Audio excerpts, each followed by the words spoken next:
Ada. Dia kalau laju sikit dia pakai ikut rentak. Yang rhythm tu dia baru dia rasa betul. Sekarang ni tak apalah, belajar kan. Tak lancar.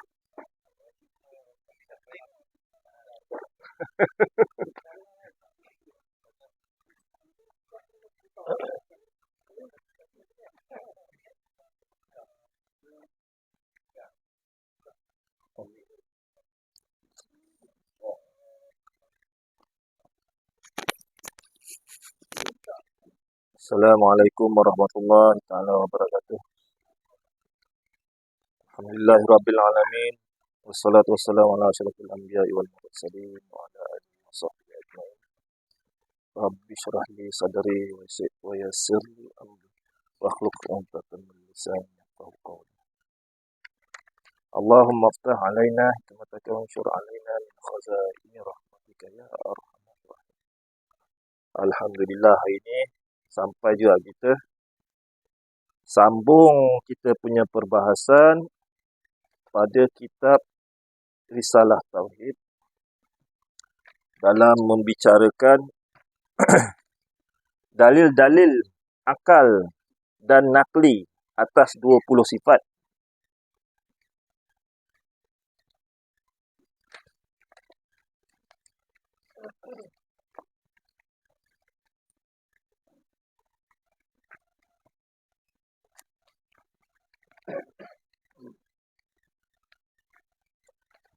Demikianlah.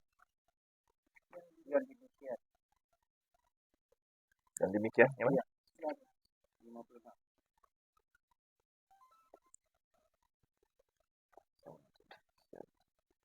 Ui, jauh lagi.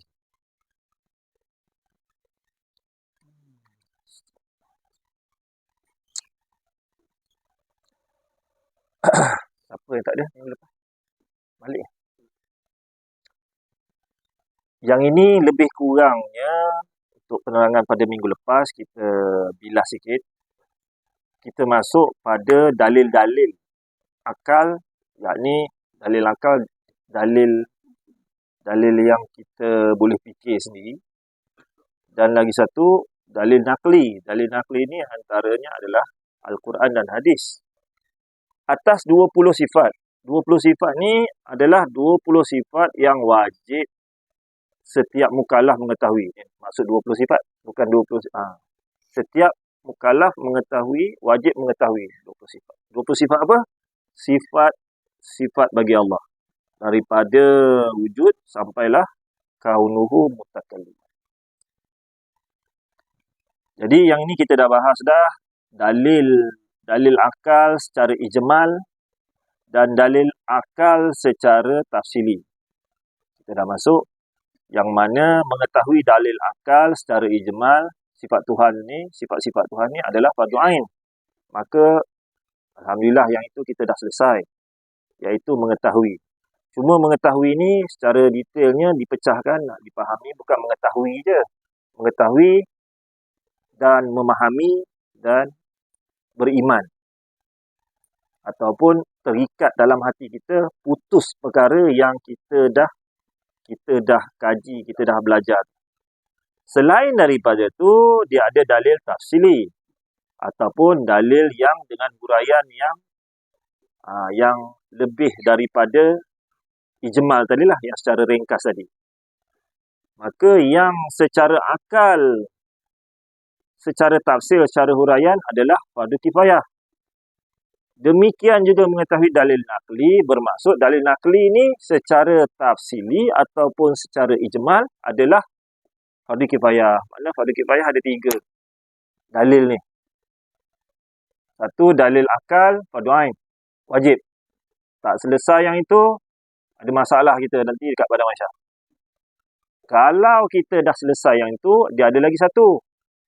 Yang beban di atas kita dipanggil fardu kifayah. Cuma sekiranya ada sekelompok orang yang mengetahui atau sekurang-kurangnya satu orang, apa dia? Tafsir dalil akal yang secara tafsili, secara huraian, yang itu fardu kifayah. Akal. Nakli pula, Al-Quran tahu satu dalil nakli. Qul huwallahu ahad. Katalah kan, dalil nakli. Maka yang itu fardu kifayah. Secara ijmal, secara ringkas. Qul huwallahu ahad. Apa bukti, apa dalil, apa bukti, apa burhan Allah itu ada? Qul huwallahu ahad. Itu dah fardu kifayah lah. Tapi itu fardu kifayah secara ijmal. Fardu kifayah. Tapi bila hurai qul huwallahu ahad, ahad ni macam mana? Kita hurai pada sifat wahdahniah. Iaitu ahad pada zat, pada sifat dan pada perbuatan. Yang itu fardu kifayah. Kalau tak boleh faham, akal susah nak tangkap, yang itu kita lepaskan kepada orang yang diberi akal yang boleh. Cuma kita kena selesai dulu fardu ain. Fardu ain kita dah selesai, iaitu dalil akal. Yakni apa dia? Daripada wujud sampai mutakaliman ada 20 sifat, maka dalil dia yang fardu ain adalah dalil akal yang ijmal, yang ringkas. Apa dia dalil dia? Alam ini. Apakah dalil Allah itu wujud? Alam ini. Apakah dalil Allah itu bersifat dengan qidam? Alam ini. Sampailah apakah dalil kaunuhu mutakaliman? Alam ini. Sampai situ, itu menandakan kita dah selesai fardu ain. Yang ini kita nak lalu ni kebanyakan ni fardu kifayah. Dia bercampur fardu ain dan fardu kifayah. Di antara yang disentuh dalam sini, dia panggil burhan. Burhan ni bahasa Arab. Burhan ni bukti ataupun dalil. Maka burhan tiap-tiap sifat itu menetapkan dia. Menafikan lawannya. Yang itu dalil. Maka dalil akal, burhan akal ataupun burhan nakli. Maka kita masuklah yang dalil yang pertama, muka surat 55 tu. Dalil atau burhan. Dia bagi tahu situ. Atau kan. Wujudnya Allah Ta'ala. Jadi apa dalil dia? Maka diberi dalil akal dan diberi dalil nakli. Cuma kita tak habis lagi bahas lah. Jadi dia kata, apa dalil Tuhan Allah ni wujud, Tuhan ni wujud? Ialah baharu alam. Iaitu bahasa lama. Kalau bahasa baru, adanya alam ini. Tukarlah. Kalau ni nanti kan rujuk balik, tak faham juga. Baharu alam kan. Adanya alam ini. Dan sifat-sifatnya. Iaitu dalil dia. Dalil wujudnya Allah Ta'ala pada fardu ain. Selesai. Yang tu, fokus kat situ. Kalau selepas ni dah lost, terawang-awang, yang itu jangan lost. Apa dalil Allah ini wujud? Alam ini. Itu fardu ain tu. Jangan lepas ni tak ingat lagi. Apa dalil? Tak boleh bagi dalil nakli, tak boleh bagi akal yang pecah-pecahan kan, hurai-huraian. Alam ini. Kalau orang tanya, asal pula alam ini? Tak tahu. Dalil tu cukup. Bukan nak bagi tahu ke orang sebenarnya, bagi tahu ke hati kita. Adanya alam ini. Tapi kalau dapat, kita hurailah sikit. Yalah, macam mana alam ada. Kalau tak ada penciptanya, takkan tiba-tiba ada. Itu bukti. Buktinya, adanya alam ini itu adalah bukti wujudnya Tuhan. Tapi kan itu dah hurai. Yang itu dah fardu kifayah. Okey. Cuma takutnya adanya alam ini, kita macam lost juga kan. Dia sebenarnya ada juga ilmu kat situ. Adanya alam ini, bagaimana nak dikaitkan dengan wujud, bagaimana nak kait dengan qidam, bagaimana nak kait dengan makhluk. Kena ada ilmu tu. Sekurang-kurangnya lah, seminimum untuk menyelesaikan kita, kemaskan kita punya fardu ain tu. Kalau tidak, anak kita tanya, macam mana nak jawab? Kan di bawah tanggungjawab kita, macam mana Atuk? Alam ini punya, wujudnya Tuhan ini, buktinya alam ni, macam mana tu? Bila dia tanya tu, kita pun takkan nak cakap, tak tahulah tu. Kan? Ya. Saya balik apa tu. Saya silap orang. Bukan ni. Sorry. Saya terlupa kakak saya yang dulu. Dulu dia mengajar kat kafar. So, saya fikir. Sabar yuk. Kamu itu belajar lah. Kita tanya pula. Apa lawannya? Sifat apa yang ada? Wujud. Apa lawannya sifat wujud? Itu je. Kita tanya tu. Alah, ingat tu kan lah. Dia dah sama. Okay, kita masuklah topik tu sebenarnya. Maknanya adanya alam ini, Allah itu wujud, kita wajib beriman. Dia dengan sendirinya, dia kena ada perkara yang mustahil atau lawan daripada wujud. Iaitu mustahil Allah tiada. Itu je sebenarnya kan.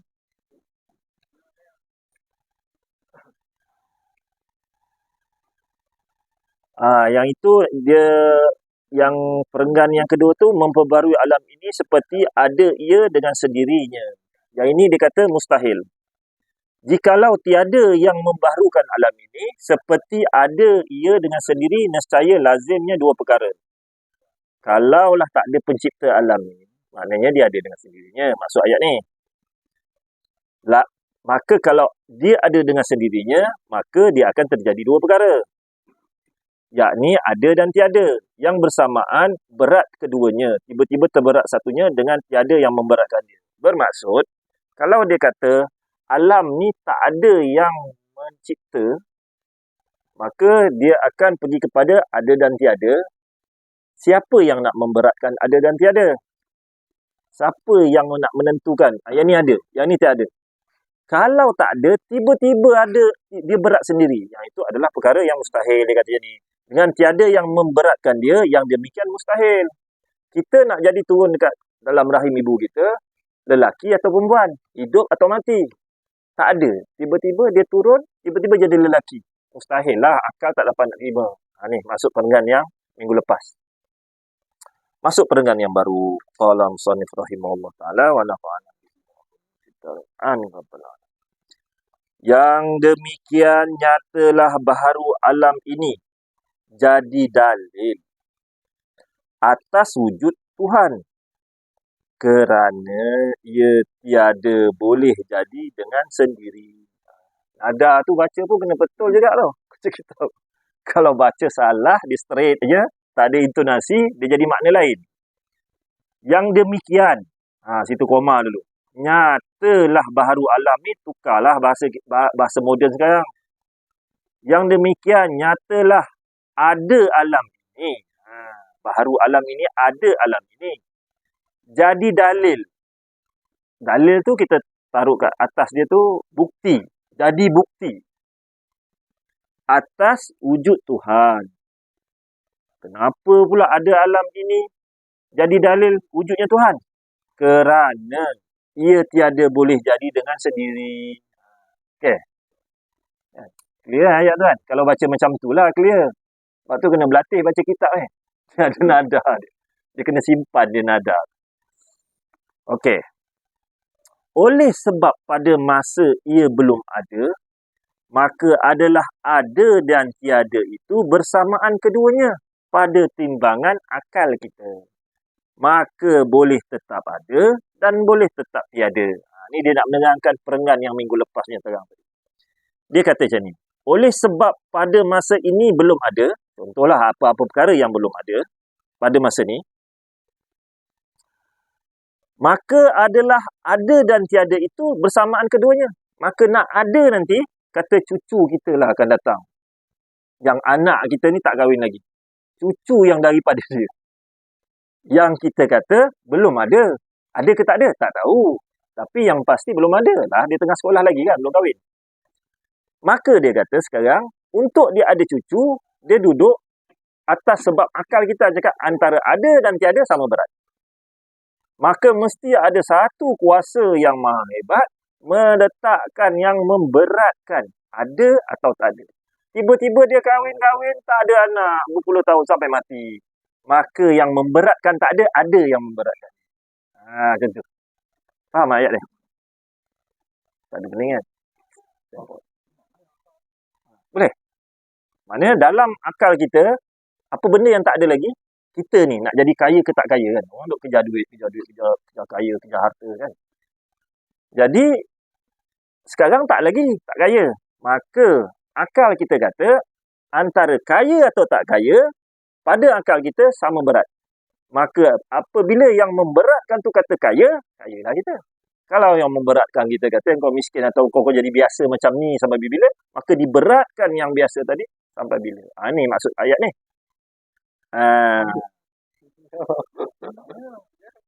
Contoh, kau lah, kau ada anak. Kau kira-kira kau akan datang, kau akan dapat cucu ke tak? Mungkin dapat, mungkin tak dapat. Kan? Sama berat lah. Boleh dapat, boleh dapat. So, katakanlah kau sampai mati, kau mati lah, dapat kau tua besok, anak tu kau tak kawan kahwin. Kau tak dapat cucu. Maknanya sampai kau meninggal, kau tak dapat cucu. Sebab apa kau tak dapat cucu? Sebab ada beratnya, ada kuasa yang urusan tu yang kau tak dapat cucu. Kuasa tu lah kuasa Allah. Berat tu lah berat Allah. Kalau Tuhan bagi kau dapat cucu juga. Dapat 5 cucu. Berat dia lah. Ada cucu. Dia beratkan ada. Dengan dia beratkan tak ada. Kalau dalam fikiran kita, mungkin ada cucu, mungkin tak ada cucu. Kiranya kan, orang tak tahu masa depan ni kan. Mungkin ada, mungkin ada. Tapi bila dah besok tu, kau dapat 5 anak. Kau dapat 5 cucu. Jadi, berat dia apa? Ada ke tak ada? Ada. Apa yang memberatkan? Yang mendapat tadi bagi kau cucu? Itulah bukti alam ini. Jadi alam ni tak ada. Sebelum alam ni ada, dia tak ada. Bila dia ada sekarang ni, pasti ada yang memberatkan dia.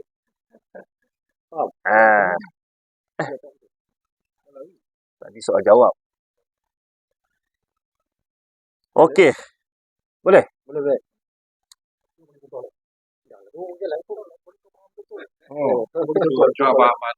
Okey, silakan.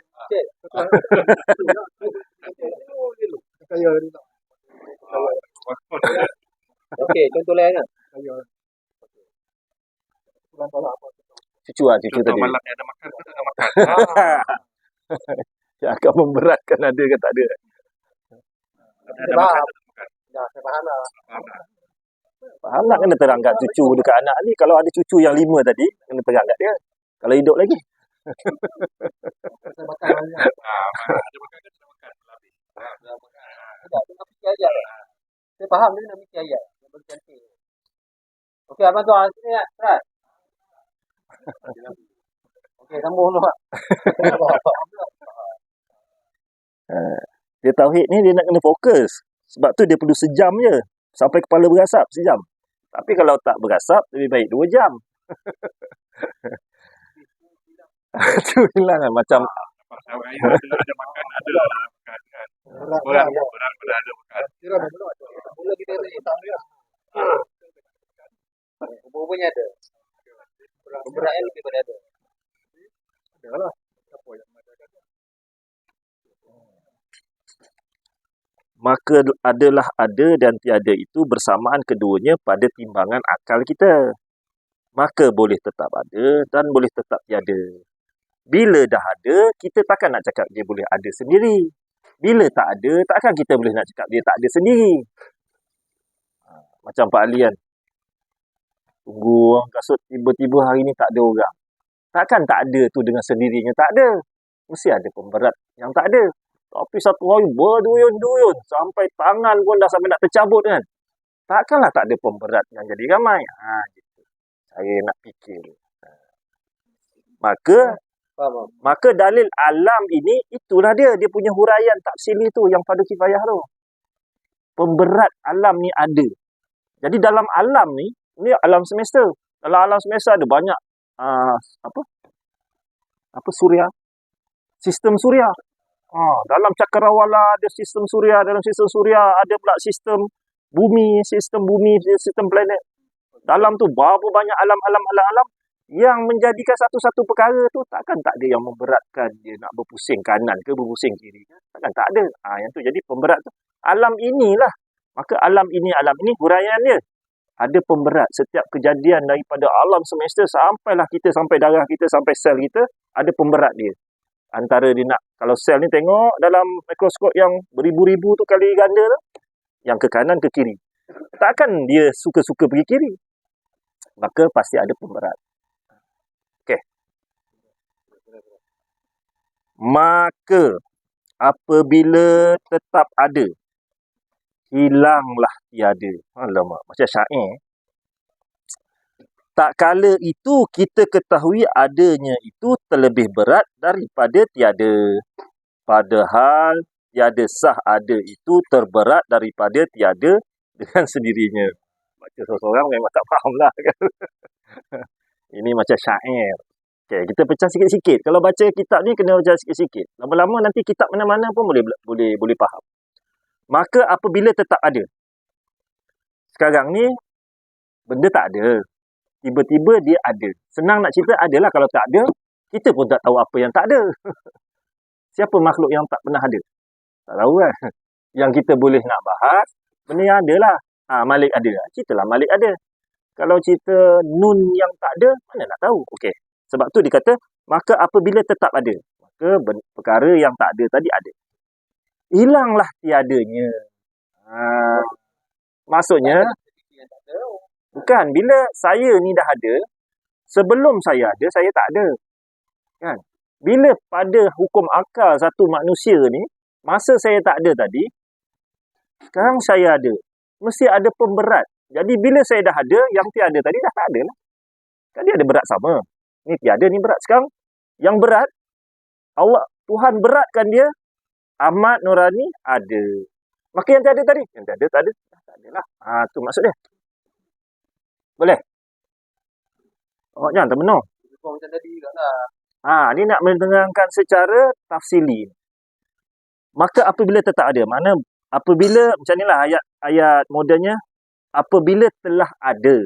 Dia kata tetap ada tu macam mana tetap ada? Apabila telah ada tu, lepas tu bila kita buang dia ke laut, kita kata tak ada. Mana tak ada? Dia pernah ada. Maknanya tetaplah ada tu. Dia nak masuk tetap ada tu, dah ada lah. Tak kira lah pergi bakar ke, pergi hancur ke, pergi tanam ke. Dia pernah ada. Maksud dia tetap ada. Apabila tetap ada, hilanglah tiadanya. Kan? Akal kita tadi timbang dua.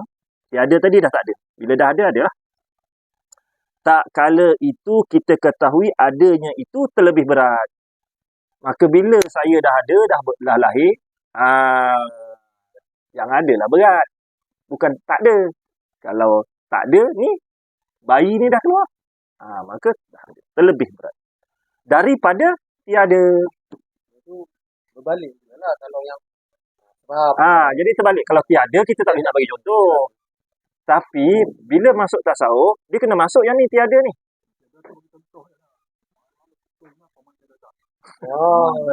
Saya kita berat, dia tak datang. Betul-betul dia tak datang. berat pada tiada tu lah. Jadi yang ada tu, tolong kata ya. Hilanglah yang ada. Tak boleh juga nak tolak. Kejap lagi dia ada.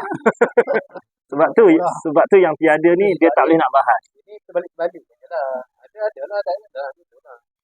Cuma bila masuk tasawuf, apabila kita tengok pada qada dan qadar, kita tengok pada takdir Allah, maka yang tiada tu, dia kena ada. Maksudnya kita tiada ilmu. Tiada ilmu tu sah diri kita ada. Ada apa? Ada tak ada ilmu. Ada tiada. Kita ni tiada. Kita tak boleh terbang. Sah tak boleh terbang. Kita tiada kemampuan terbang. Yang tiada tu sah ada.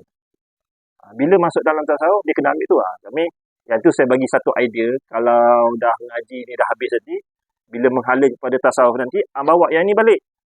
Yang tiada tadi, yang tadi tiada kita kata hilang tadi, dia kena ada balik. Maka kita tak ada kemampuan, kita tak ada kudrat, kita tak ada iradat, kita tak ada semua. Semua yang tak ada tadi. Itu. Okay. Boleh bawah? Padahal tiada sah ada itu terberat daripada tiada. Padahal tiada sah ada tu terberat daripada tiada dengan sendirinya. Maksudnya bila dah ada, tiada tu tak adalah dengan sendirinya. Macam tu je. Ayat dia pening sikit. Kan? Tiada sah ada itu terberat daripada tiada dengan sendirinya. Mana bila benda tu dah ada, yang tiada tu tak adalah. Yang demikian nyatalah ada suatu yang lain daripadanya pada memberatkan ada daripada tiada. Kerana mustahil terberat salah satu dua perkara yang bersamaan dengan tiada yang memberatkan dia. Dia cerita macam ni juga. Cuma ayat dia pusing sikit lah. Yang demikian nyata ada sesuatu yang lain. Nyata ada sesuatu yang lain tu dia nak letak siapa yang memberatkan ada dengan tiada tadi. Ada sesuatu yang lain yang daripada memberatkan ada daripada tiada. Maksudnya bila ada, yang ada ni diberatkan, maka adalah. Yang tiada ditiadakan. Kerana mustahil terberat salah satu dua perkara yang sama dengan tiada yang memberatkan dia. Maknanya kalau macam tadi jugalah, mustahil lah dia memang dah nak ada. Tak ada, mustahil lah. Macam mana budak ni jadi anak lelaki, ada yang memberatkan dia. Dia ada dengan sendirinya. Ini nasib je. Tak ada. Pada i'tikad kita tak ada. Mati. Kenapa dia mati? Dah kena langgar. Maknanya tak ada yang memberatkan dia. Pada i'tikad kita tak ada. Walaupun dia mati, itu sebab. Mesti ada yang memberatkan dia mati. Berapa ramai orang kena langgar dengan lori, dengan aksiden kita tengok hancur. Tak mati pun. Kadang-kadang cala-cala, kadang-kadang tak cala pun ada. Maka ada yang memberatkan dia untuk dia tak mati. Boleh? Boleh. Boleh lah. Bagi contoh ni. Okey, sambung. Banyak lagi ni. Adapun yang dikatakan alam itu ialah jirim-jirim. Ini lama sikit ni. Adapun yang dikatakan alam itu ialah jirim-jirim dan arat-arat. Maka jirim dan arat itu baharu. Maka dengan mengetahui dalil baharu jirim dan arat, itulah menjadi dalil baharu alam. Ataupun ada alam ini yang jadi dalil wujud Allah Ta'ala. Ada 3 dalil. Dalil atas dalil. Kalau baca Arab tak faham. Wish, asal tangkap. Okey. Macam mana? Okey, yang pertama alam. Alam ni apa dia? Dunia. Dunia. Sekarang alam. Alam. Tapi yang dekat kita ni dunia. Sekarang alam ni, dia nak menceritakan, ni nak cerita habis dah. Ni kita dah bungkus dah. Kita tak cerita alam macam dulu, awal-awal kita mengaji dulu. Tak. Ni nak bungkus semua ni. Alam ni apa?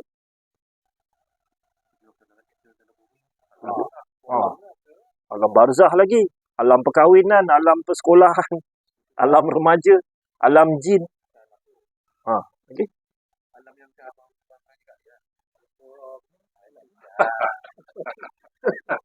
Tujuh petala langit, 7 petala bumi tu apa?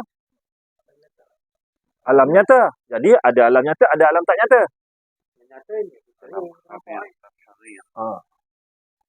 Jadi bila kita membicarakan alam, kita akan pergi sampai 1000 tahun tak habis cerita pasal alam.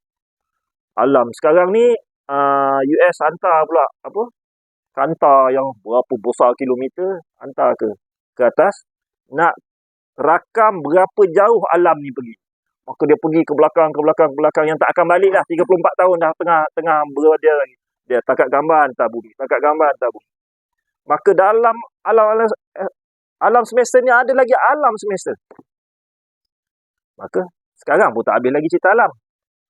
Maka bila pada pengajian tauhid, apakah alam itu? Bila kita bicara alam dalam tubuh, alam haiwan, alam tumbuhan, alam malakut, alam jabarut, alam jin, alam syahadah. Segala alam kita bicara, tak habis lagi alam. Nak bagi habis macam mana? Ya, tapi sifat baharu. Tapi ni kita cerita alam. Nanti kita nak cerita jirim. Nanti kita nak cerita arat. Apa dia alam? Dalam pengajian dah. Maka alam ini yang kita kena faham, yang kita kena melekat dalam otak kita, dengan akal kita. Alam ni selain pada Allah. Habis. Kan? Masih wawah. Ya. Ya. Jadi, yang ni nak bicara alam ni, ambil dulu faham ni. Ni lagi ada banyak lagi benda pening ni nak masuk. Faham alam, faham. Selain daripada Allah, apa dia? Alam. Kalau makhluk, dia ada lagi makhluk halus, makhluk ni, makhluk kecil, makhluk binatang. Tak habis lagi cerita. Makhluk. Betul lah makhluk. Tapi dia kena selain daripada Allah. Selain daripada Allah, kita kata alam. Baru kita ambil faham alam tu makhluk. Jangan kita pergi makhluk dulu. Nanti makhluk orang cakap makhluk apa? Makhluk gaib, makhluk nyata kan? Jadi tak habis bicara tu. Kalau kita kata alam ini adalah selain pada Allah. Habis. Tak boleh nak bicara lagi dah. Kita ngaji tauhid ni sebab kita nak yakin. Kita tak nak ada, boleh ada soalan lagi? Ada soalan lagi? Kita tak nak ada soalan dah. Kalau ada soalan, kita tanyalah. Berapa ribu soalan kat diri kita. Sampai dah tak ada soalan. Itulah jawapan dia. Maka, apakah alam ini? Selain daripada Allah Ta'ala. Itu adalah alam. Okey. Satu Ni kalau pegang tu dulu. Kita nak masuk yang lebih sulit lagi lepas ni. Ada pun yang dikatakan alam itu ialah jirim-jirim dan arat-arat. Ini nak kena pastikan dalam akal kita. Faham tak jirim? Faham tak akal? Arat.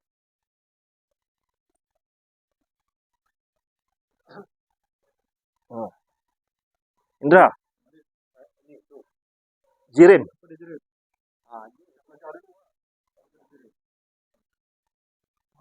Kalau tak faham nak?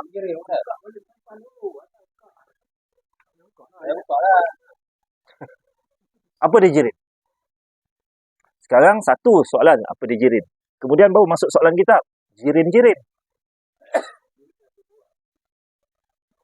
Apa yang mengambil ruang? Abang Amran.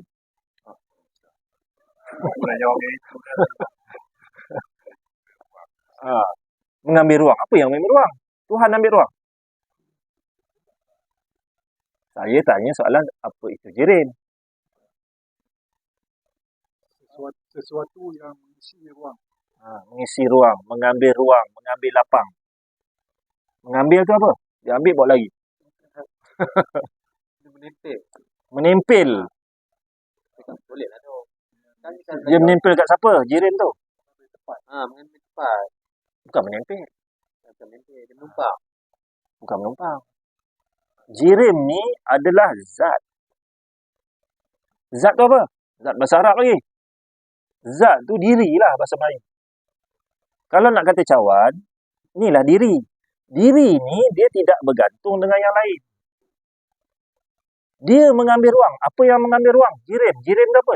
Zat. Cawan ni zat. Dia yang mengambil ruang. Tetapi bila kita nak cerita pasal zat, zat tak ada. Mana zat? Tunjuk. Buktikan dia zat. Yang ada sifat je lah.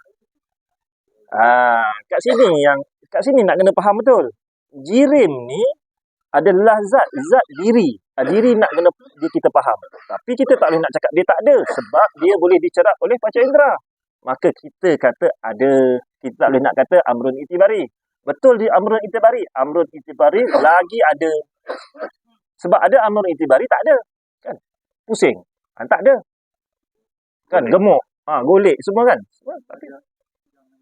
Ada dalam pikiran dan ada pada panca indera.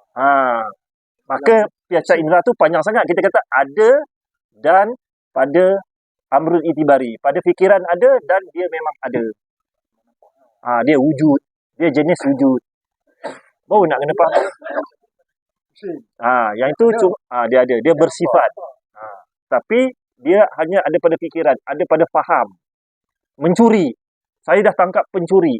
Ni pencuri. Kenapa tangkap pencuri? Sebab dia mencuri. Mana mencuri? Mencuri tak ada. Mencuri tu faham aja.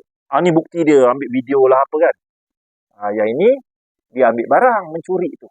Mencuri tu tak ada. Kita faham. Keadaan tu berlaku adalah macam letupan. Maksudnya, tadi sana ada letupan. Mana? Tak dapatlah sebab dia adalah amrun itibari. Jadi jirim ni, sebenarnya dia tak ada. Sebab yang ada adalah sifat-sifat dia. Sifat pula dia kena duduk di atas apa?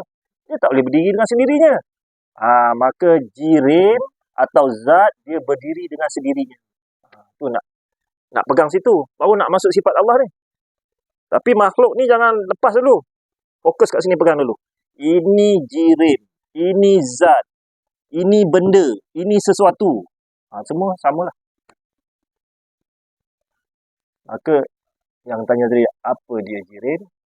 Jirim adalah zat, adalah sesuatu, adalah benda. Pakailah ayat yang kita faham. Kita nak beriman ni bukan nak berhujah nak jadi ustaz, bukan. Kita nak beriman ni, nak faham. Ambil faham dulu. Tak payah berhujah pun tak apa. Sampai kiamat pun tak berhujah tak apa. Tapi ambil faham. Yang nak jawab dekat dalam kubur nanti yang faham tu. Dia mengambil ruang. Contohnya jin. Jin masuk dalam rumah. Dia mengambil ruang. Dia masuk dalam rumah kita. Kita tak nampak. Kita perasan ada jin. Tak nampak pada Panca indera. mata. Panca indera ada. Pada mata. Pada mata dia gaib. Macam bunyi. Tak nampak pada mata. Adakah dia tak ada? Ada. Cuma konflik yang kita belajar awal. Kan kita sebut jirim. Kita tertinggal jisim. Okey. Bukan. Kita tak tertinggal. Cuma Jangan sebut lah. dia terlepas. Okey. Jirim dan jisim adalah satu benda yang sama. Cuma kita keluar istilah. Macam kita cakap ni tangan. Tapi bila saya tarik Abang Amran, ni orang. Yang saya tarik tangan. Sekarang ni orang ke tangan? Orang. Tangan orang. Jadi, yang jirim, bila kita membicarakan semua cerita. Abang Amran ni jirim. Tapi bila kita pecahkan ni tangan, ni tangan, ni kaki, kita cerita jisim lah. Pecahan dia. Sifat dia. Sabar dulu. Sifat dia yang nak duduk dekat jirim tadi ataupun nak duduk dekat jisim tadi. Mana rumah?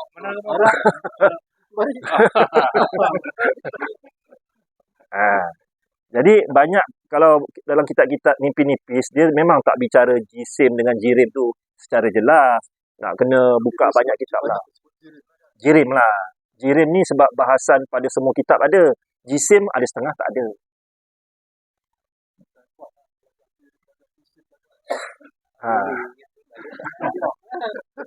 Jadi yang nak kata jirim atau jisim tadi dia mengambil ruang. Mengambil ruang tu nak mengenal pasti dia zat, dia benda. Tu je. Jadi bila cikgu cakap jin, angin, gas, maka kita pecah pada 3 pula. Kalau nak pecah lagi, jirim ni terbentuk pada 3 keadaan secara umum. Yang satu pepejal, yang kedua cecair, yang ketiga gas. Yang ni dah masuk dalam sangat. Tak payah masuk lah ni. Yang tahu kalau air dia bubuh dalam aquarium dia isi ruang lah kan. Kalau nak kata dia bukan pepejal. Bukan pepejal aja yang isi ruang. Jin dia berbentuk yang macam gas tu lah. Yang tu nanti kita masuk lagi dalam lagi. Tak payah. Jadi yang kita tahu jin, malaikat, jirim. Dalam belon. Dia mengambil ruang pada sifat dia. Pada gas, pada udara. Kalau air, pada sifat dia. Pada pepejal, pada sifat dia. Tak boleh nak sama. Sama juga bila kita kata ada. Aku bau. Mana ada? Bau ni tak wujud. Mana boleh? Bau ada lah. Kan? Rasa. Masin. Masin sebenarnya tak wujud. Rasa. Sebab apa? Maka kita nak kenal pasti ada dengan tak ada tu. Panca indera. Okey. Kan? Beres. Indera, aku tanya tak terjawab. Sunyi sepi. Okey, sambung lah. Adapun yang dikatakan alam itu ialah jirim-jirim dan arat-arat. Jadi jirim tadi, saya tanya tadi jirim mengambil ruang. Bila saya tanya jirim-jirim, air lah, gas lah, pepejal lah, jin lah, malaikat lah. Dia pula panggil jirim, jirim halus lah, jirim kasar lah. Maka jirim halus apa? Jin, malaikat lagi halus, lagi halus, lagi halus. Tak apa lagi makhluk Allah Tuhan. Allah buat lagi halus, wallahualam. Tapi dia jirim. Maka bila jirim, dia mengambil ruang. Adakah malaikat? Malaikat datang, kita tengah mengaji ni, Nabi kata akan turun dalam majlis ilmu, malaikat yang menaungi, yang mendoakan orang yang dalam majlis ilmu. Dan orang yang jalan tak ada kena-mengena pun saja nak lepak-lepak lalu pun, dia pun kata, Rasulullah kata, dapat juga rahmat. Doa para malaikat. Maka malaikat pun turun, join kita punya majlis. Berpuluh-puluh ribu. Adakah dia mengambil ruang? Dia kena mengambil ruang lah. Baru kita akan membezakan. Oh, dia boleh compact. Cahaya, macam cahaya. Masuk berjuta-juta. Mengambil ruang tak? Mengambil ruang pada sifat dia lah. Cara dia lah. Cara cahaya lah. Cara cahaya tu kita nak memaham. Malaikat tu bukan cahaya. Tapi kan, malaikat dijadikan daripada cahaya. Daripada nur. Jin dijadikan daripada gejolak api. Jadi macam mana? Pada sifat dia lah. Dia mengambil ruang juga. Habis syurga mengambil ruang. Dia tak boleh tak mengambil ruang. Maka di hujung perbahasan nanti, Allah tidak begitu seperti sifat jirim-jirim dan arat-arat yang mengambil ruang. Gitu. Okey, jadi jirim dah selesai, jirim-jirim dah selesai. Okey, sekarang baru masuk arat. Nampak ni? Apa dia arat? Arat dulu. Tadi jirim mengambil ruang. Arat?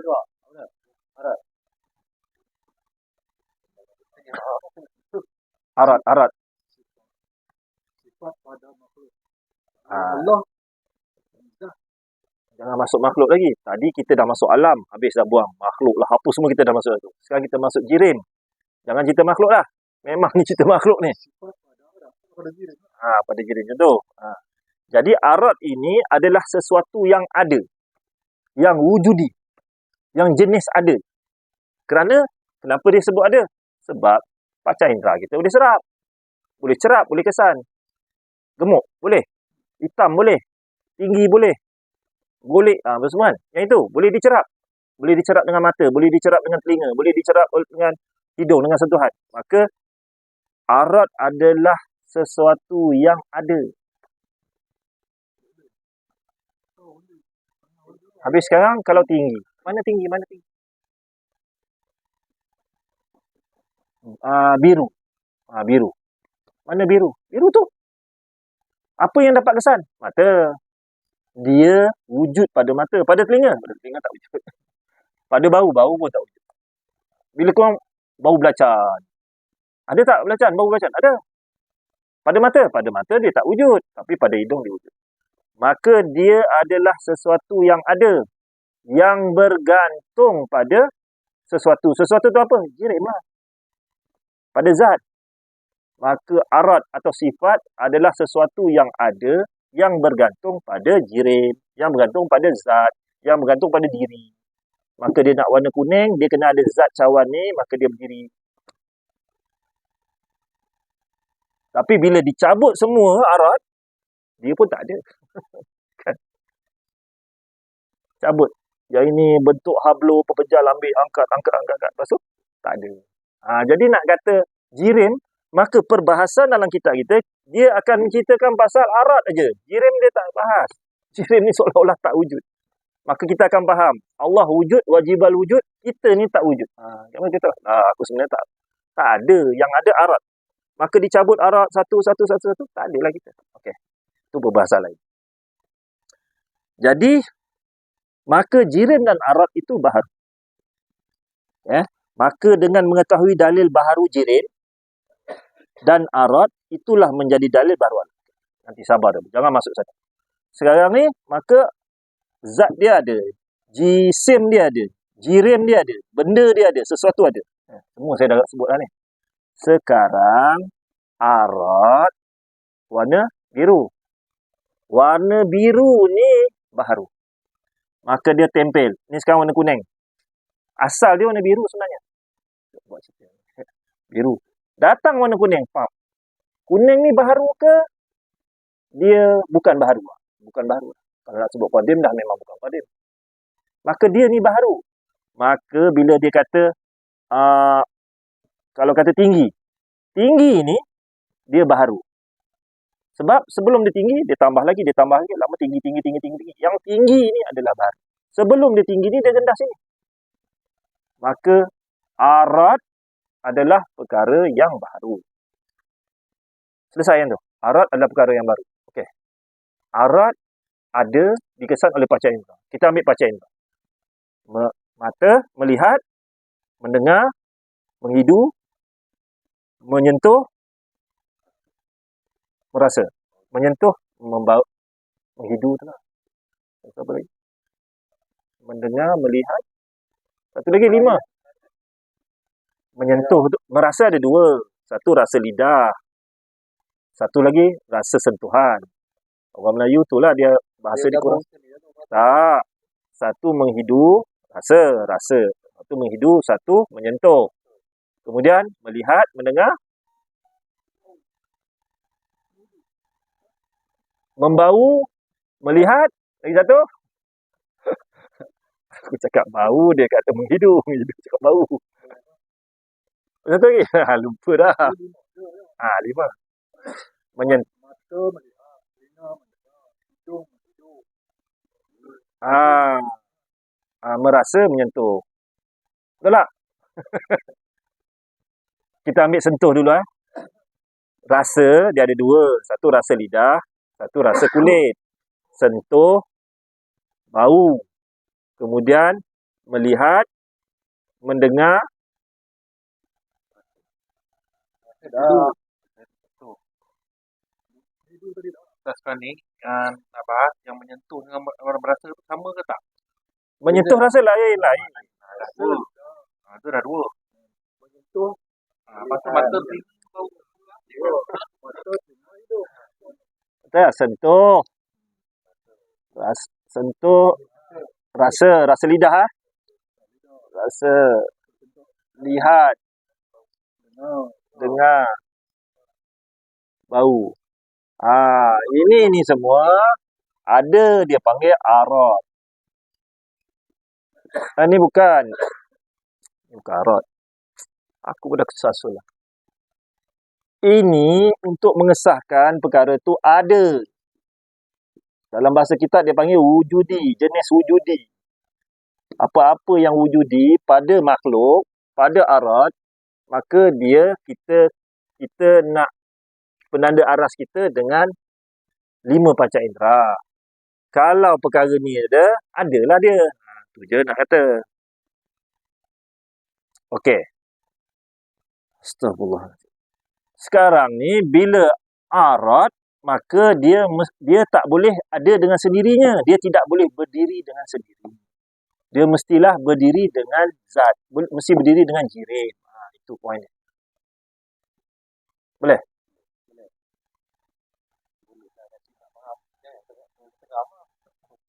Jadi, sekarang yang kata baharu-baharu ni adalah arat pula. Kenapa arat tu baharu? Kalau warna tadi, dia boleh berubah. Boleh tampal. Kalau dia bau, dia boleh bau ni, lepas tu boleh bau ni, lepas tu bau ni. Kalau dia bertempat, dia boleh bergerak. Yang bergerak ni bukan zat. Yang bergerak tu arat.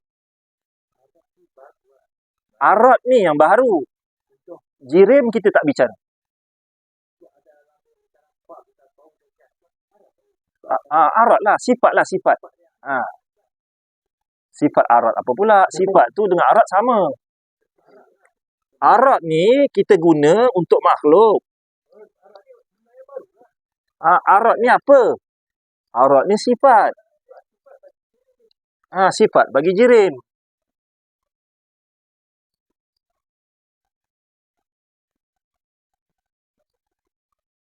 Pak, itu masa tak cukup ni. Sebut aja apa perkara yang bukan zat, semuanya adalah arat, semua adalah sifat.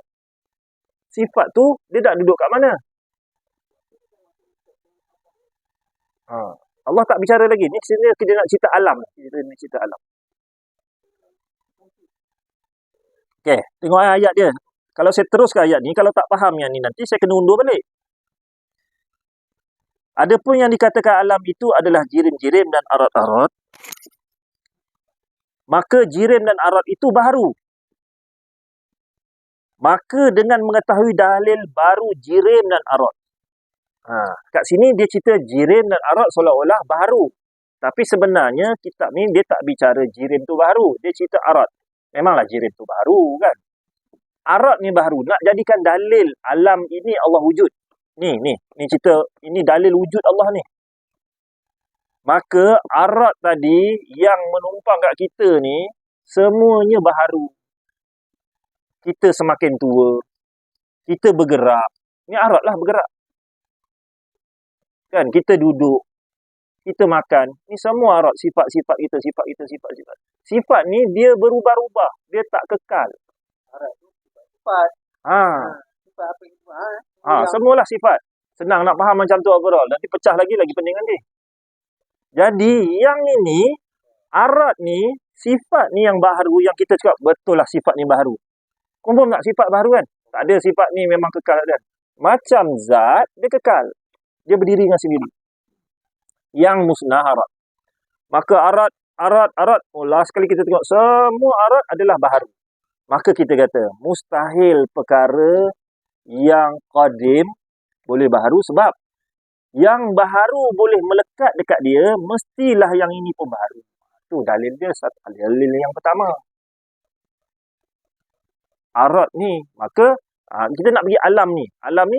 Alam ni terjadi dengan arat, dengan sifat-sifat bumi, bulat.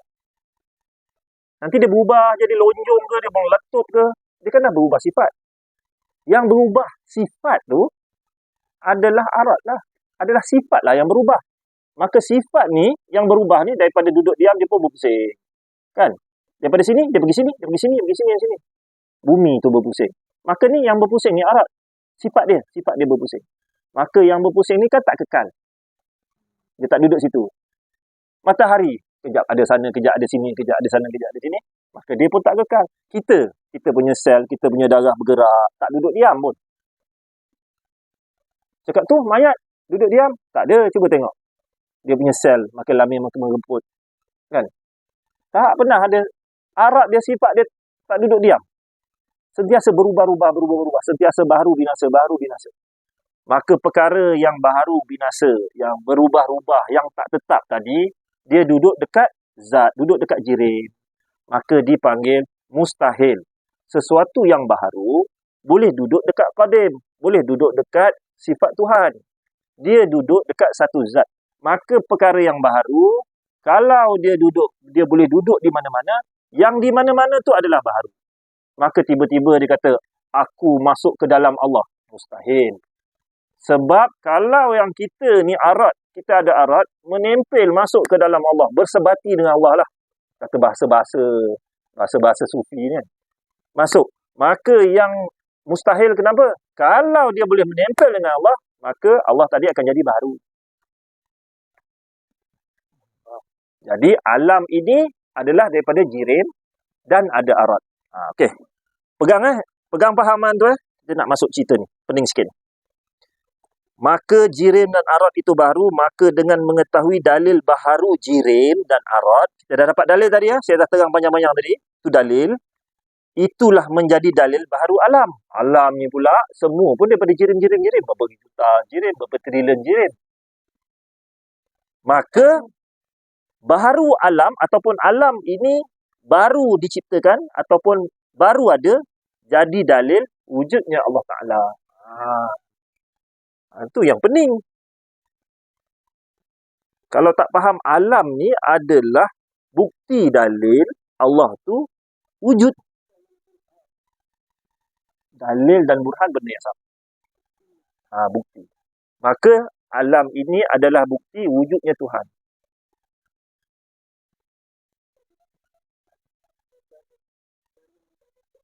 Situ je pening tu. Saya nak menerangkan ni pun pening. Dalil dalam dalil. Okey, sekarang kita dah faham semua segala jirim arat dah. Buang. Tak nak tahu. Semua ni ada dekat alam. Kan? Syurga pun berubah-ubah. Neraka berubah-ubah. Aras berubah-ubah. 7 petala langit, 7 petala bumi. Berubah-ubah. Maka berubah segala yang kita tengok apa sahaja. Maka bukti yang ini baharu. Allah kekal, Allah tetap. Bukti alam. Bila kita sebut, apa buktinya wujudnya Allah? Alam ini. Alam ini kalau dapat pahaman yang ini, dia baru mantap. Kenapa alam ni? Sebab alam ini terbit, wujud, dipanggil pada jirim. Jirim ni, dia ada arat, dia ada sifat. Sifat ni berubah-ubah. Kalau orang kata, Mu'tazilah kata, alam dan Allah, dia ada pada qadim. Mustahil. Alam ni berubah-ubah. Kalau alam ini dengan Allah sama qadim, maka Allah berubah-ubahlah. Kejap dia kuat, kejap dia lemah, kejap dia ada 2, kejap dia ada 5, berubah. Tak ada. Allah ni tetap. Itulah bukti alam ini adalah dalil wujudnya Allah. Memang pendek ayat dia, tapi penerangan dia kena faham daripada jirim pada arat. Jirim dan arat ni apa? Bukti pada alam. Bila alam ni kita dah faham, terwujud daripada jirim dan arat yang berubah-ubah, maka kita pun tengok alam. Seberapa besar alam ni, kita kecilkan dia. Belakang ni semua tak tahu apalah. Alam ni kecil ni. Kemudian kata alam ini semua keadaan dia ada arat. Berubah-ubah. Jadi nak terang, kalau nak ringkas, bukti Allah ada, dalil dia alam ini. Kenapa pula alam ini? Alam ini ada jirim. Jirim ini ada sifat, yakni arat. Arat ni berubah-ubah. Inilah bukti dia. Kalau ringkas macam tu lah ayat. Kalau Pak Wahab faham, settle lah. Okey. Ni nanti dah rangkum tadi kan. Ini pecah kepala pula. Tadi yang sulit. Ini nak masuk perenggan yang seterusnya. Maka dalil baharu jirim ialah kerana ia melazimi akan arat yang baharu. Ini penerangan saya tadi. Dalil baharu jirim ini ialah jirim ni cawan ni ataupun alam ini jirim. Dalil jirim ni baharu bukan jirim ni baharu. Ialah kerana ia melazimi, dia melihat akan arat. Arat yang mana? Arat yang baharu, dia sentiasa baharu. Kalau warna kuning ni lama-lama dia pudar kan. Dia berubah-ubah. Dia tak kekal. Kemudian adalah Yahudi pun, Mak Saleh ke, buatlah satu warna yang tak berubah-ubah. Kita kata berubah juga. Berubah dengan masa. Yang ini bila? Dah 30 tahun. Maknanya yang 10 tahun dulu dengan 30 tahun lain lah. Dia tak boleh nak lari dengan masa. Okey. Ni nak masuk yang betul-betul kau ni. Maka dalil baharu jirim ialah kerana ia melazimi akan arat yang baharu. Settle. Ini muqaddimah yang pertama. Tengok muka surat 55 tadi. Dia perenggan yang kat sini ni. Dia kata kat sini, dikatakan dalil tafsil. Ini fardu kifayah. Itu ialah perenggan kata yang mengandungi 2 muqaddimah. Dan 1 natijah. Yang bagaimana akan datang. Ni kita pun cerita dah sampailah yang akan datang tu. Dia nak cerita 2 muqaddimah ni lah. Sekarang cerita jirim dengan arat tadi, ini muqaddimah yang pertama. Ini permulaan pertama nak menerangkan alam ini adalah bukti wujudnya Allah. Muqaddimah pertama. Kemudian tadi lah. Itu jirim lah. Alam lah, apalah. Pening, jangan ingat. Lupa. Tu muqaddimah pertama. Jirim itu melazimi akan arat. Jadi, arat jirim ni, dia lazim. Kalau kita pecahkan dia, jirim tu pecah. Kita kan. Zat tu dah pecah. Kalau kita lempar, tergolek-golek tu, maka zat dia, jirim ni, tergolek-golek lah. Dia melazimi. Apa sahaja yang berlaku pada jirim, pada zat, maka berlakulah pada sifat, pada arat. Yang ini, dia duduk diam. Maka arat dia duduk diam lah. Bila saya patahkan dia dah terpatah 2. Apa yang terpatah? Maka zat dia patah, arat pun lazimlah patah. Maka dia jadi 2. Jadi, apa yang terjadi kat zat, apa yang terjadi dekat arat, samalah tu. Cuma dia pecahkan jirim dengan arat. Samalah kita sekarang, dah boroi. Nanti kita dah puasa nanti, turun. Kan arat kita dah berubah. Maka, kau punya diri kau sekarang dah berubah. Diri berubah ke? Arat yang berubah. Tanya. Nak kata arat, diri pun berubah sekali. Maka dia melazim. Kita nak kata. Tapi dia pecah 2 supaya faham. Itu mukadimah yang pertama. Masuk mukadimah yang kedua. Tiap-tiap yang melazimi yang baru, dihukumkan baharu. Tadi, Kita dah boroi, kemudian pun jadi kurus perut. Oh, dia baharu. Baharu kejap ini, kejap ini. Maka perkara yang baharu ini, dia kata, perkara yang berubah ni, pada arat dan jirim ini, tiap-tiap yang melazimi yang baru dihukumkan baharu. Ini mukadimah yang kedua. Maka perkara yang berlaku baru-baru pada jirim tu, yang mukadimah pertama tu, maka kita bercakap, macam ni, ini baharu punya hal lah. Maka, ini mukadimah yang kedua. Boleh? Pening? Ini dah masuk selok dah. Orang Kelantan panggil selok lah ni. Okay, sikit lagi. Alang-alang dia selok, biar dia terkucil terus. Dia dah macam curah air. Tak, kita lalu dulu. Lepas tu kita take five. Alah, masa pun dah habis dah. Maka yang baharu, yang ni natijah tau. Maka yang baharu tiada boleh ada dengan sendirinya. Melainkan ada yang mengadakan. Inilah kesimpulan. Natijah dia tu. Daripada kesimpulan. Daripada dua mukadimah tadi. Daripada jirim dan arat.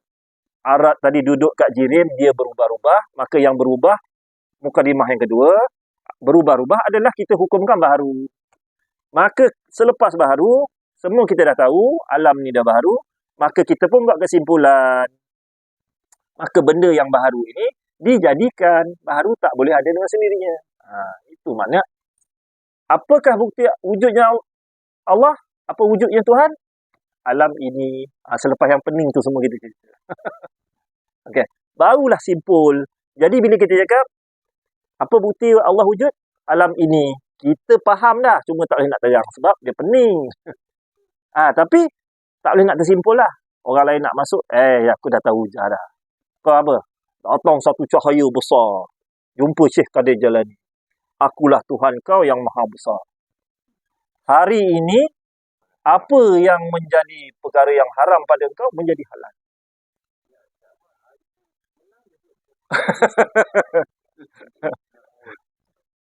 Jadi, Syekh Qadir Jalani apa respon dia? Dia ambil terompah dia balik. Celaka kau iblis. Sibuk kau arat bercahaya, pelomba-pelomba, cakap aku Tuhan yang maha besar. Simple aja. Dia tak payah nak tahu. Dia tak payah nak fikir. Betul ke ini Tuhan? Tak ada. Ini arat. Dia duduk dekat simpul tadi.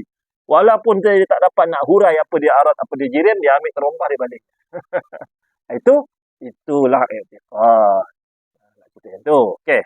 Maka, natijah itulah kesimpulannya. Maka yang baharu tidak boleh ada dengan sendirinya. Melainkan ada yang mengadakan. Ini natijah. Dan dalil baharu arat itu nampak berubah-ubah. Arat ini nampak berubah-ubah. Maka dalil kita cakap baharuan. Baru. Kalau benda baru, mesti ada yang dijadikan. Daripada ada kepada tiada. Mula-mula tiada, lepas tu ada, lepas tu tiada. Arat lah sifat dia. Macam kita lah. Dulu tak ada, sekarang ada. Tak lama lagi tak ada. Mana muda kau? Dah tak ada. Okey. Yang ni tulis sikit.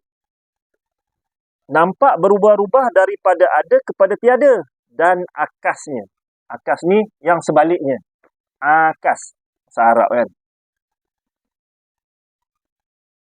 Bagaimana boleh dipandang pada gerak diam. Gerak diam ni pun arat. Yang ada pada seorang itu bila ia bergerak. Hilang diam. Demikian juga akasnya terbalik. Kalau dia bergerak, hilang diam. Bila dia diam, hilang bergerak. Dia masuk akas tu kan. Sebaliknya lah. Sebaliknya. Dia hidup, tak adalah dia mati. Bila dia dah mati, hilanglah dia yang hidup. Tu lah akasnya. Kalau dia cerita satu je lah. Yang akasnya kau terbalikkanlah sendiri, dia kata. Pengarang kata. Apa saya kata. Siapa kata? Pengarang kata. Maka tiap-tiap berubah itu baharu. Yang berubah tadi kejap mati, kejap kurus, kejap apa berubah-ubah, kejap berpusing tu. Ini semua baharu. Tiba bila cahaya datang pada Syekh Qadir Jalani masa di tengah beramal, cahaya tu kejap besar, kejap kecil, kejap yang besar, nak nampak hebat kan? Berubah-ubah pula kau cahaya. Lepas tu mengaku, aku Tuhan kau yang maha besar. Kau ni karut lah kan. Jadi, dikata kat sini, demikian juga akan semaka tiap-tiap yang berubah itu baru. Panjang. Sikit lagi. Yang demikian nyatalah dalil wujud Tuhan itu bersusun atas 3 dalil. Ini pun bukan suruh ingat. Suruh lalu je fikiran tu. Dalil menetapkan baharu alam. Yang demikian nyatalah dalil. Okey, ni dalil dia. Dalil apa? Dalil wujud Tuhan. Dalil wujud Tuhan ada 3. Dalil menetapkan baharu alam. Tadi mula-mula kita kata alam ni. Alam ni apa yang soalan banyak-banyak tu? Inilah kita pun dapat. Alam ini adalah selain daripada Allah. Bila masuk menetapkan yang baharu itu jirim, tadi alam baru. Kenapa alam ni baru? Mustahil dia boleh ada sendiri. Daripada tak ada, kemudian ada. Ni alam baru. Sebab dia kenapa dia kita panggil baru? Daripada tak ada, daripada ada. Panjang bebe kan. Bebe dalam kepala kita lah. Kemudian bila kita kata jirim ni baru apa? Tadi. Jirim ni kita ambil dua-dua terus. Bila arat ini dia melekat dekat jirim yang boleh menerima benda berubah-ubah ni, benda yang baru je. Benda yang baru adalah perkara yang dijadikan daripada tak ada kepada ada. Kita baca, ni dalil dia. Maka dalil nakli, ini dalil Al-Quran. Surah Az-Zariyat. Ni selesai lah habis ni. Tak nampak lah bang. Maka demi Tuhan yang menjadikan langit dan bumi, bahawasanya ia ada sebenarnya seperti kamu bertutur-tutur. Allah kata, maka demi Tuhan. Dia apa? Fawarabbi. Fawarabbis sama. Sama ni langit. Rabbi Tuhan. Demi Tuhan. Bila Rabb dengan ilah, apa beza dia? Rabb ni Tuhan. Kalau kita berdoa, Ya Rabb. Tuhan. Tuhan apa? Tuhan alam. Alam ni siapa? Akulah. Tak payahlah nak kita planet lain. Aku yang kita. Tapi kita tahu, Rabb ni Tuhan bagi semua alam-alam yang kita boleh fikir. Yang kita tak boleh fikir, jangan fikir. Pecah kepala ni. Berapa banyak alam dah, berapa juta alam ada kan. Yang kita tahu, Fawarabbis sama. Tuhan langit. Jadi langit ni kita letak pada semualah. Bumi. Bumi kita letak. Inilah. Bumi ni je lah. 7 petala bumi. Kita ambil bumi je lah. Jangan ambil yang lain-lain kan. Ambil satu petala je.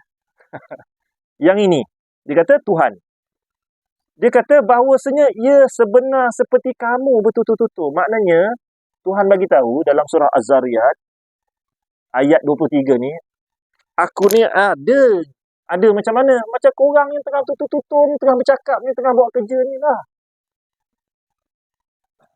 Tapi bila Wahabi ambil ni, dia kata, Allah ni pergi lepak-lepak, jalan-jalan. Tak tahu, dia kata ada. Macam manusia lah juga. Mana boleh. Dia tak boleh macam arat, tak boleh macam jirim. Nak menerangkan, Allah ni ada. Ada tu, bukan ada yang macam metafora. Macam amrun itibari. Tak ada. Dia ada sungguh. Macam mana ada sungguh tu? Allah cakap, macam kamu bertutur. Sekarang kau tengok. Siapa-siapa bercakap-cakap bertutur-tutur ni. Bertutur ni. Bahasa lama lah. Bahasa baru. Bercakap-cakap. Tengah bercakap ni. Wujud lah. Cakap kan. Suara ada semua ni. Allah wujud macam tu lah. Yang korang boleh faham. Setakat makhluk. Allah korang tak boleh faham. Tapi ada tak? Ada sungguh. Ada lagi sungguh. Dalam surah ni lah. Nak menerangkan bahawanya Allah ni ada. Bukan ada jenis macam misteri, macam cerita hantu. Aku tak pernah nampak lah. Kita pun cakap, ada hantu ni. Bukan ada macam tu. Ada sungguh. Macam kamu betul-betul. Kalau jin ni, kita tanya orang, tak ada yang tak pernah tengok jin. Ada yang pernah tengok. Dia kata, itu bukan jin, tu hantu. Macam-macam taksiran. Jadi, ada, tak ada, macam itu. Tapi bila kita kata, Malik ni tengah bercakap-cakap, popek. Takkan kita cakap, ini hanyalah amrul itibari. Dia bercakap sungguh. Jadi Allah kata, maka demi Tuhan yang menjadikan langit dan bumi, bahawa ia sebenarnya seperti kamu, bertutur-tutur, ada. Wallahu a'lam. Ada soalan? Tak ada soalan lah. Lemau lah semua. Tapi sebutannya kau jadi panjang. Kita habis majlis ni, soalan dibuka. Kita sudahi majlis kita dengan tasbih kafarah dan surah Wal-Asr.